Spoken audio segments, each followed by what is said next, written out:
Parce que la Bible dit que les vrais adorateurs adorent en esprit et en vérité. Et c'est ce que Dieu recherche. Et j'aime bien l'expression de Jean. Quand il dit que Dieu recherche, ça veut dire que c'est une race perdue. C'est une race rare qu'on ne trouve pas, même dans l'église. Ne vous en faites pas, tel qu'on est là souvent, en grand nombre dimanche. C'est pas tout le monde qui adore. Il y en a qui ouvrent leur bouche, mais il y en a peu qui adorent. Alléluia. Le jour où Dieu va t'ouvrir les yeux pour voir ce qui se passe pendant que nous prions, tu vas comprendre que l'essence de l'adoration est plus que ce que nous concevons dans notre tête.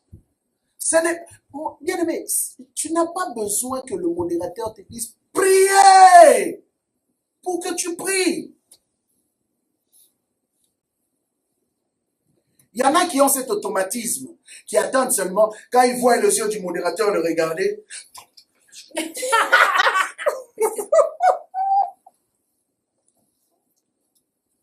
Or, c'est pas ça.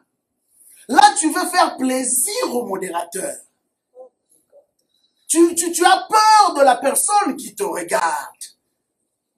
Mais en réalité, tu n'es pas venu pour la...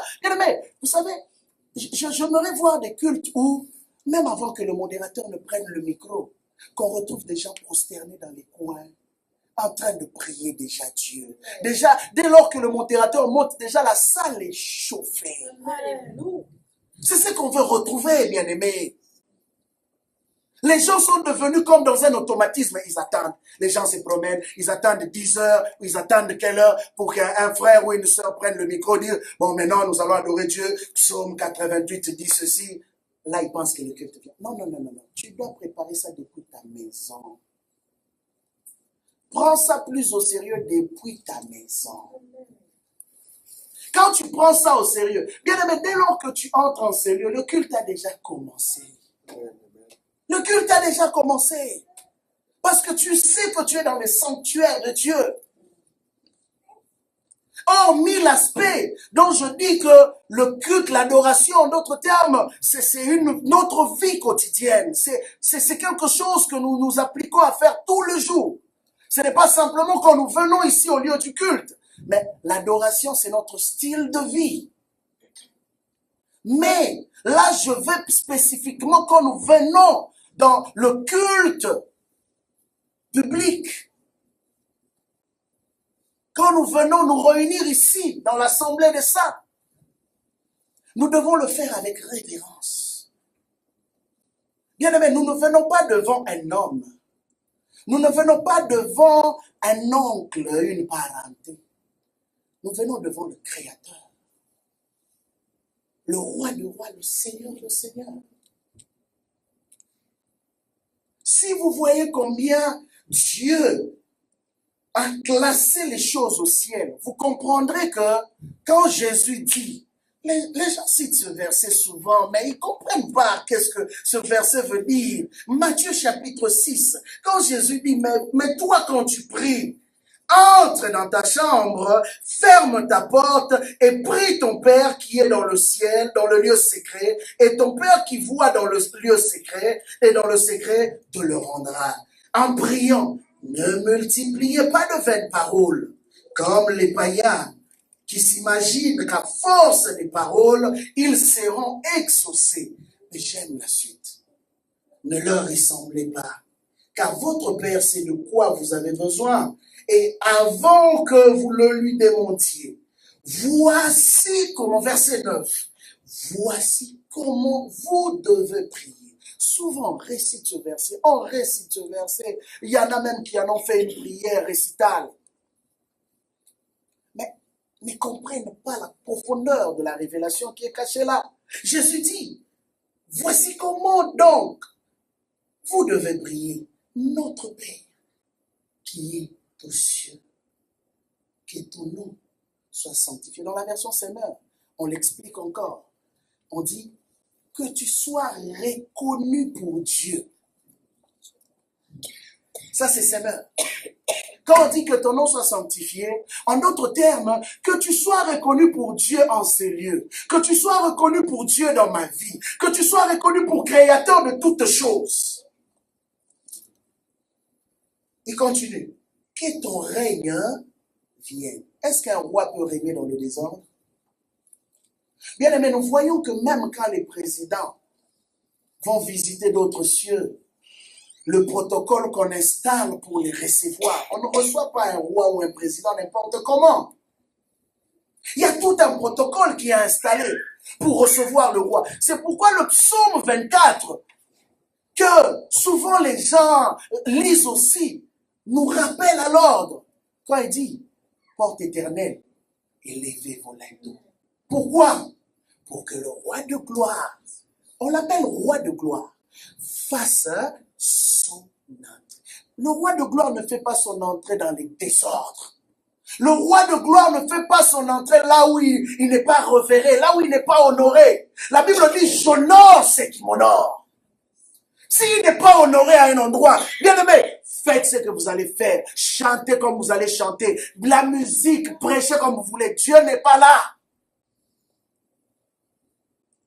Dieu vient se manifester ou fait son entrée dans un lieu qu'il accueille dans sa dimension de Dieu. Il dit que ton règne vienne. Donc c'est un peuple qui réclame. Seigneur, viens établir ton règne. Nous voulons te voir. Nous avons soif de toi. Et il ajoute que ta volonté soit faite où? Sur la terre comme au ciel. Or, au ciel, sa volonté, comment elle établit les choses? Que Dieu te donne, à toi qui sers Dieu, ok, de voir ce qui se passe au ciel. Parce que quand tu vois ce qui se passe au ciel, tu comprends les implications qu'il y a derrière, tu pourras mieux reproduire ça sur la terre. Jésus a dit, personne n'est jamais monté là où Dieu se trouve, sauf celui qui est descendu. Personne n'est jamais monté, sauf celui qui est descendu. Qui est descendu? Celui Jésus. Or, maintenant, cela veut dire quoi? Depuis que lui, il est descendu, c'est pour donner la possibilité à l'homme de pouvoir monter là où Dieu se trouve.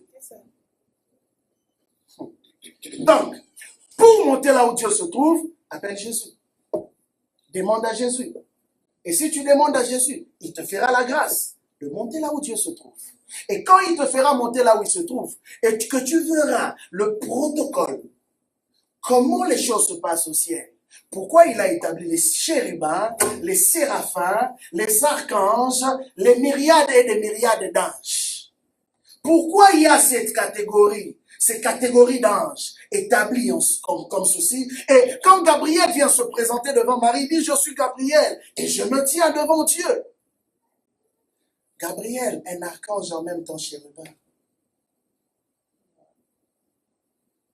Parce qu'il n'y a que les chérubins qui se tiennent devant Dieu. Oh. Et vous connaissez un autre chérubin qu'on a appelé un chérubin protecteur. Lucifer. Autrefois. Voilà pourquoi les gens s'étonnent quand ils lisent le livre de Job, où on dit que les fils de Dieu sont venus se présenter, Satan aussi est venu se présenter. Satan connaît le protocole de comment se présenter devant Dieu.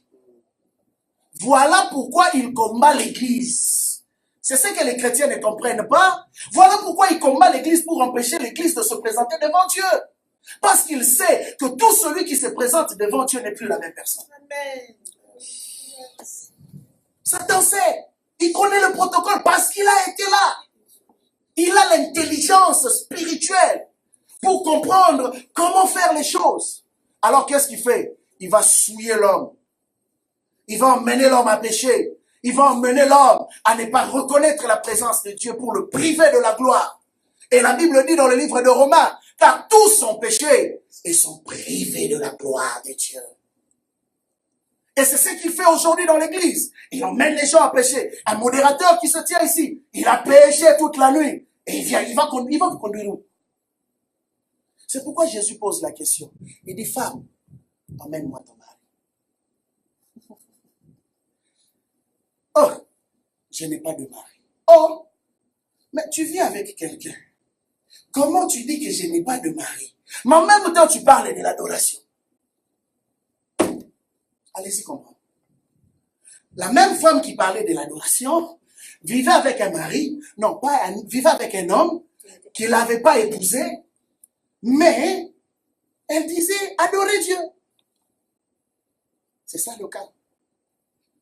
Je jongle avec quelque chose d'anormal. Je côtoie quelque chose d'anormal que je cache. Mais je veux venir faire le saint devant les saints de Dieu.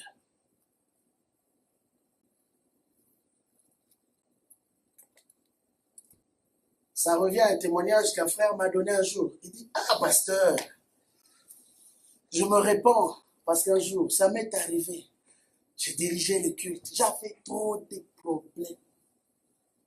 Et pendant que j'ai joué au piano, j'ai pleuré. Et j'ai vu dans la salle les gens commencer à pleurer. Mais moi, j'ai pleuré non pas parce que j'étais connecté. Je pleurais parce que j'avais trop de problèmes. Mais je continuais à chanter. Et les gens ont commencé à pleurer. Ah, le culte d'adoration témoigne. Il dit, moi-même, je les ai regardés. J'ai dit, hé, Seigneur, si seulement ils savaient. Vous comprenez deux fois pourquoi je dis qu'on a un problème des aveugles dans l'église. Les gens traduisent les émotions. Ils pensent que les émotions, parce que j'ai senti des frissons, que c'était la présence de Dieu. Ou que Dieu était content. Bien aimé, que Dieu te donne de comprendre, même quand il se réjouit d'un culte ou quand il ne se réjouit pas d'un culte. Que Dieu nous donne le discernement de savoir. Si le Saint-Esprit te dit, non, non, la direction que vous prenez, ce n'est pas celle que je veux. Vous voulez introduire la louange. Dieu vous dit, non, je ne veux pas de la louange, je veux l'adoration. Bien aimé, changer. Même si dans notre programme, on avait déjà mis, on va chauffer, on va danser. Deux fois, la danse là que nous dansons, combien de gens sont connectés quand ils dansent ici? C'est juste la transpiration. Mais il n'y a rien de spirituel. On a transpiré, on a chanté. Quand tu dis, la vie ne change pas, est-ce que tu comprends vraiment ce que tu chantes? Ou c'est juste une chante. Donc il y a des gens même qui peuvent fermer, qui peuvent, en regardant à gauche, la vie ne change pas. Mais ils ne comprennent même pas ce qu'il est en train de dire. Bien aimé, la parole devient puissante quand chaque chose qui est prononcée de ta bouche, tu le réalises. Amen. Quand je dis Rabbi ne change pas, bien aimé, je dois réaliser qu'il n'y a aucune situation qui peut dépasser mon Dieu. Le même qui a agi hier, le même qui agit aujourd'hui, et le même qui agira demain. C'est ce que je dois réaliser, bien aimé. C'est ça le sens d'un culte. Ne viens pas nous présenter un Dieu fatigué. Ne viens pas nous présenter un Dieu incapable. Des fois, il y a des paroles que tu peux réciter de la Bible qui n'ont pas de vie parce que toi-même, tu n'es pas connecté à cette vie-là. La Bible dit, la lettre tue, mais c'est l'esprit qui vivifie. Bien aimé, il faudrait que chaque parole de la Bible que tu cites produise de la vie simplement parce que toi, tu es en communion avec cette vie-là. C'est ça le vrai culte. Il y a beaucoup d'autres choses que je dois dire. Je suis juste à l'introduction de mon message, mais je dois m'arrêter pour ce soir. Que le Seigneur vous bénisse. Amen, amen, amen.